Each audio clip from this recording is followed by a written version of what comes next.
আজি মোৰ যাত্ৰা আৰম্ভ হৈছিলে ডিব্ৰুগড়ৰ পৰা মৰাণলৈকে আৰু এই মৰাণত আজি মই উপস্থিত হৈছোঁ আমাৰ ব্লু ডাৰ্ট অফিচৰ যিটো RSP মানে কাউণ্টাৰ আছে। এই কাউণ্টাৰটোৰ মালিক হ'ল আমাৰ ৰাজীৱ কালৱাৰ। আজি তেখেতক লগ পাই বহুতখিনি আলোচনা কৰিলোঁ, অলপ অডিট টাইপৰ কিছুমান কাম কৰিলোঁ আৰু ট্ৰেইনিং এটা তেওঁলোকৰ ষ্টাফক দিলোঁ। এতিয়া আমি আজি গোটেইখিনি কাম কাজ শেষ হোৱাৰ পিছত তেখেতে মোক এখন হোটেলত লৈ আহিলে এসাঁজ খাওঁ বুলি। গতিকে তেওঁৰ লগত অলপ কথা পাতিম বুলি অলপ আগ্ৰহ কৰিছোঁ আজি। মিষ্টাৰ ৰাজীৱ কালৱাৰ, আপোনাক ৱেলকাম। নমস্কাৰ। আপুনি আপোনাৰ যাত্ৰাৰ বিষয়ে কওকচোন অলপ, কেনেকৈ কি কাম ষ্টাৰ্ট কৰিছিলে এই বিষয়ে, মানে আপোনাৰ ব্লু ডাৰ্ট বা তাৰ আগত কি কৰিছিলে? প্ৰথমটো মই অন্য দোকানত কাম কৰিছিলোঁ আমাৰ ৰাজগড়তে। তাৰপিছত লাহেকৈ ৰাজগড় দোকান এখন কৰিলোঁ, আপোনাৰ জেৰক্স, ফটো এইবোৰ। হয় হয়। আৰু সেইধৰণে লাহে লাহে মই পৰিয়াল বিজনেছ মানে সোমাই পৰিলোঁ। যাত্ৰাটো আৰম্ভ হৈছিলে মোৰ 2001-02 চনৰ পৰা মোৰ যাত্ৰা আৰম্ভ কৰিছিলোঁ। প্ৰথম মই বেলেগৰ দোকানত কাম কৰিলোঁ। কাম কৰাৰ পিছত অলপ টকা পইচা গোট খোৱাত মই ৰাজগড়তে সৰুকৈ দোকান এখন কৰিলোঁ, জেৰক্স, ফটো এইবোৰ দোকান কৰিলোঁ। দোকানখিনি খোলাৰ পিছত 4-5 বছৰ পোৱাৰ পিছত মই প্ৰথম কোৰিয়াৰ বিজনেছত সোমালোঁ। প্ৰথম DTDCত সোমাইছিলোঁ মই। DTDCত আছিলোঁ। DTDC থকাৰ পিছত দেখিলোঁ ব্লু ডাৰ্টৰ ছাৰ্ভিচটো কাষ্টমাৰে বিচৰা হৈছে অলপ ভাল, ব্লু ডাৰ্টৰ তাতকৈ ছাৰ্ভিচটো। তাৰপিছত পৰ্যায়ত মই ৰাজগড়ত প্ৰথম ব্লু ডাৰ্ট ল'লোঁ। ব্লু ডাৰ্ট লোৱাৰ পিছত মৰাণতো ল'লোঁ, মানে মৰাণতো সুবিধাটো দিলে কৰিবলৈ। আৰু এতিয়া ভাল লাগিছে ব্লু ডাৰ্ট চলাই, ভালকৈ চলাই আছোঁ, কৰি ভাল লাগিছে, ভাল চলি আছোঁ আৰু পৰিয়ালটো পোহপাল দি পাৰিব পাৰিছোঁ। কিমান দিন হ'ল আপোনাৰ ব্লু ডাৰ্টটো কাউণ্টাৰটো খোলাৰ ইয়াত? 2019 চনত খুলিলোঁ ব্লু ডাৰ্ট কাউণ্টাৰ মৰাণত, আৰু ৰাজগড় 2018 চনত খুলিছিলোঁ। তেতিয়াৰ পৰা চলি আছে। পৰিয়াল ব্যৱসায়টোত মোৰ সোমাই 2015 চনৰ পৰাই সোমাইছোঁ মই। তাৰ আগত মই DTDC কৰি আছিলোঁ। Okay okay.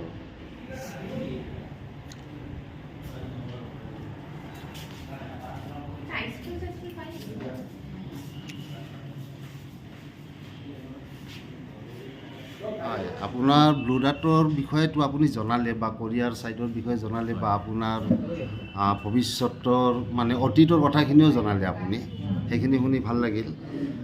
বৰ্তমান এতিয়া আপুনি এনেই জেনেৰেলি কোন কোন ঠাইত আপুনি নিজেই মানে টুৰিষ্ট হিচাপে গৈছিলে বা টুৰ কৰিছে আপুনি, সেইখিনি বিষয়ে জনাব। মই আন্দামান গৈছোঁ, আন্দামান নিকোবৰ দ্বীপপুঞ্জ, টাৱাং, তাৰপিছত আপোনাৰ অসমৰ যি কাজিৰঙা আছে, মাজুলী, কাশ্মীৰ, জম্মু কাশ্মীৰতো গৈছিলে? কেতিয়া গৈছিলে? জম্মু কাশ্মীৰৰ মই 2013ত গৈছিলোঁ। আচ্ছা আচ্ছা। হয় হয়। আৰু লাডাখ, ৰাজস্থান, হয়, এইখিনি নেক্সট এই বছৰ, যোৱা বছৰ গ'লোঁ আন্দামান নিকোবৰ দ্বীপপুঞ্জ গ'লোঁ। তাত আন্দামান নিকোবৰ দ্বীপপুঞ্জৰ মানে আপোনাৰ মানে হেৰি প্ৰয়োজনীয় কথা কি পালে বা আপুনি কি পালে তাত গৈ?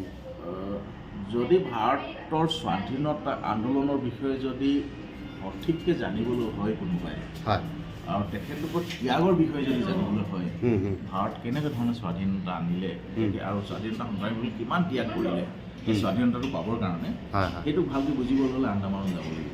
আচ্ছা আচ্ছা আচ্ছা। Cellular jail. তাতহে মানে মই বুজি পালোঁ বা অনুধাৱন কৰিব পাৰিলোঁ যে কিমান ত্যাগৰ বিনিময়ত আমি স্বাধীনতাটো পাইছোঁ।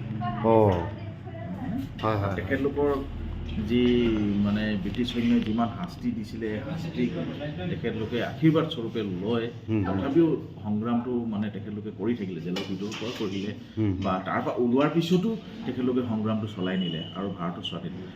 তাত গৈ গম পালোঁ মই কি যে সেই দ্বীপপুঞ্জটো সুভাষ চন্দ্ৰ বসুৱে 1943 চনতে স্বাধীনতা কৰিলে। আচ্ছা। তিৰংগা পতাকাটো প্ৰথম উৰিছে যদি ভাৰতৰ ভূমিত, প্ৰথম আন্দামান পৰ্যায়ত উৰিছে 1943 চনত। সেইটো স্বাধীন হৈ আছিলে 1943 চনত। তাৰপিছত আজাদ হিন্দ ফৌজে মোৰ গোটেই তাৰ সংসাৰ চলাই আছিলে ভাৰতৰ চৰকাৰ হিচাপে। সেই গোটেইখিনি মানে হিষ্ট্ৰী, ইতিহাস বিজড়িত এটা মানে তাত আপোনাৰ যিটো জেল হুম, হুম। জেলত তেখেতলোকে ৰাখিছে, সংৰক্ষণ কৰিছে, সংগ্ৰহালয় তাততো ডাঙৰ ডাঙৰ জেলো আছে নহয়, জেলখানাবিলাক। মেইনলি কি হয়, ব্ৰিটিছেতো আমাৰ মানে ভাৰতবৰ্ষৰ যিবিলাক আমাৰ সংগ্ৰামী সেনানী বা নেতা আছিলে চব তাতে নি পেলাই ৰাখিছিলে। ৰাখিছিলে সেইটো কথা জানিছিলোঁ মই। তেখেতলোকে মানে ভাবিছিলে বেছি বিপদজনক, হয় হয় হয়। বেছি আৰু যিবিলাক সংগ্ৰামী বিপদজনক, তেখেতলোকক তাত থৈছিলে, কালা পানী বুলি কৈছে, হয়, হয়। কালিয়া পানী।